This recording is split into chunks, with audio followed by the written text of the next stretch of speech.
2 haftadan fazladır gerek malzeme tedariği gerek işçiliğiyle uğraşıyorum. Güç bankamızı tamamladık. Şöyle kısaca neler yaptık burada ondan bahsetmek istiyorum. Öncelikle iç kısmını bir açalım. Şurada bir vida koydum. Biraz daha destek olsun diye kapağı. Çünkü ağır bir çanta oldu bu. Allah korusun bir deprem olur, bir savaş bir şey olur, elektrikler kesilir.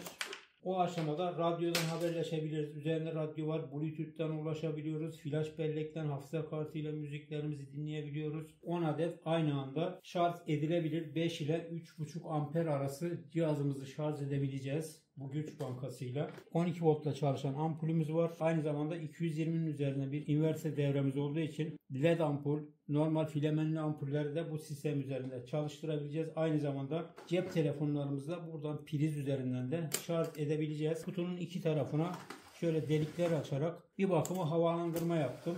En azından kutu içerisinde oluşabilecek ısıları bu delikler sayesinde dışarı atmış olacağız. 2 adet 12 volt 9 amper jel akümüz var. Paralel bir şekilde bağlayarak 9-9-18 amperlik bir güç elde ettik. Bu aküler geçici olarak burada duracak. Lipopil arayışı içerisinde elime lipopiller geçtiği zaman yüksek kapasiteli aküleri çıkararak sistemi lipopilli çalışabilir bir duruma getirebiliriz. Daha orijinal bir inverterle bu sistemi destekleyebiliriz. Sistem üzerinde kullandığımız 3 devreyi de daha önce biz kendimiz yapmıştık. Amfi devresi, akü şarj kesme devresi, inverter devresi, bunları daha önce biz yapmıştık. Videoları kanalımda mevcut. Burada bir adet sigorta kutumuz var. 12 voltumuz buradan giriyor. Sigorta üzerinden sisteme dahil ediyoruz. Bir de voltaj regülatörümüz var. 12 voltu 30 volta kadar çıkarabiliyoruz. Onu da buradaki potansiyometre sayesinde yapabileceğiz. Burada 2 adet led görüyorsunuz. Akü şarj kesme modülü üzerindeki yeşil ve kırmızı led akü üzerindeki voltajlarımızı hem buradan hem de çakmaklık üzerindeki voltmetreden görebiliyoruz. Şu anda 11.7 voltmetremizde DC volt yükselticiyi panel üzerinden izleyebileceğiz. Bu durumda 12 ile 30 volt arası buradaki potu çevirerek voltajlarımızı alabileceğiz. Bu voltajları nereden alacağız? Burada 2 adet konnektör var. Bu kısımdan 30 volta kadar voltajlarımızı alabileceğiz. Burada 3 adet gördüğünüz gibi DC soket var. Bunlardan birisi şarj girişi. 13.5 voltta şarj edeceğiz. Aynı zamanda 25 wattlık 4 amperlik bir güneş paneli var. 2 adet USB burada var. 3 adet burada var. 5 adet. 2 adet tip C var. 7. 2 de burada var. 9. Bir de prizden alacağız. Aynı anda 10 adet cep telefonu ve ona benzer cihazlarımızı şarj edebileceğiz. Kampta herhangi bir yerde, evde, odadan odaya da bunları uzatarak kablolarımızı aydınlatma yapabileceğiz. Anahtarını koyduk. Bu şekilde 2 adet aydınlatma ampulümüz var. Aynı zamanda bir de kablosuz bu şekilde bir aydınlatmamız var. Bunu da sistem üzerinden şarj edip buradan herhangi bir USB'den şarj ederek acil durumlarda kullanabileceğiz. Şarj olmaya başladı. Aynı zamanda kampta, çadırda, deniz kenarında, adada herhangi bir yerde mahsur kaldığımız zaman bu şekilde selektör yaptırarak yerimizi karşı taraftaki kişilere belli edebiliriz. Bunu da bu sistemin üzerinde taşımayı düşünüyorum. Güç bankasının en önemli olaylarından birisi havya kullanarak işlerimizi gerek araçta gerek dışarıda arazide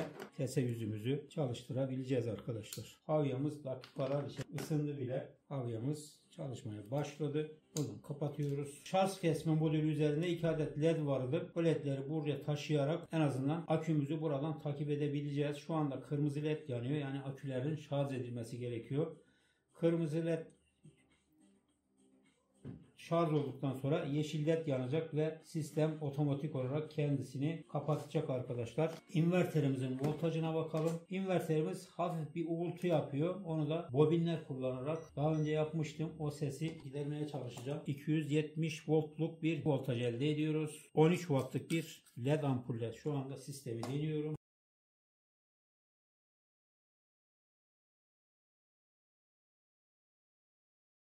Sistem üzerinde 2 adet önde 2, 4, 6, 8 tam 10 adet anahtar var. Sistem üzerindeki bütün elektronik devrelerin hepsini anahtarla kontrol edilebilir hale getirdim ki sistem üzerinde o devre kartları bir miktarda olsa arka plana voltaj çekiyor. Aynı zamanda devreler ısınarak kendilerine de zarar verebiliyor. Umarım faydalı bir video olmuştur. Buna benzer videolar gelmeye devam edecek. Buna benzer videolar İzlemek istiyorsanız kanalımızı takip edebilirsiniz. Allah'a ısmarladık. Hoşça kalın. Sağlıklı ve bol kazançlı günlerde görüşmek ve buluşmak üzere. Hoşça kalın arkadaşlar. Sistemin toplam ağırlığını da merak ediyorum. Onu da görelim. 5,5 kilo gayet normal, kabul edilebilir bir ağırlık. Yani rahat bir şekilde bunu normal bir insan taşıyabilir arkadaşlar.